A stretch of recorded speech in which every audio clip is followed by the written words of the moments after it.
विरारच्या बोळी परिसरामध्ये विरार पश्चिम जो आहे भाग पूर्णतः पाण्याखाली गेलेला आहे, त्यामुळे लोकांना ट्रॅक्टरचा सहारा घ्यावा लागत आहे।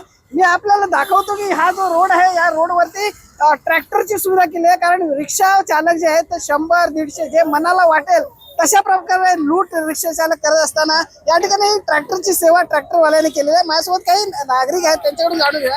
काय सांगाल सर, कशी परिस्थिती आहे सध्याची? एकदम भयंकर बेकार परिस्थिती आहे आणि प्रशासनाला याची जाणीव अगोदरपासून होती।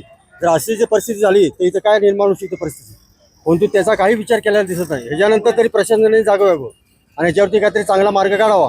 काय वाटतं, महानगरपालिकेची परिवहन सेवा कुठेतरी ठप्प झालेली आहे? ठप्प होणार, पाणी जाण्यासाठी रस्तेच नाहीत।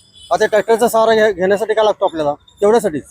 तुम्ही काय सांगाल, कुठे चाललेत? वर्षानुवर्ष प्रशासन गरीब नागरिकांची हेच हालत बघून त्यांच्याकडे दुरावा करते आणि पाठपुरावा त्यांना काहीच नाही। आणि काय करून जे NDRF जे अग्निशमन दलाचं आहे ते नागरिकांना मदत करते, जे नागरिक कुठे अडकलेले आहेत त्यांना सहकार्य करते।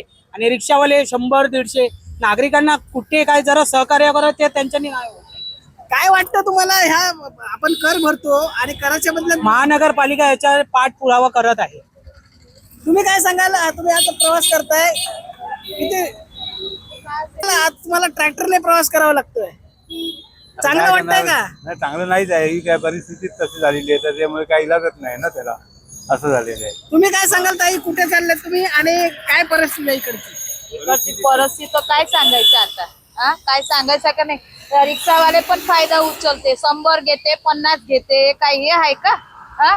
हे काहीतरी तर परिस्थिती समजायची ना लोकांची.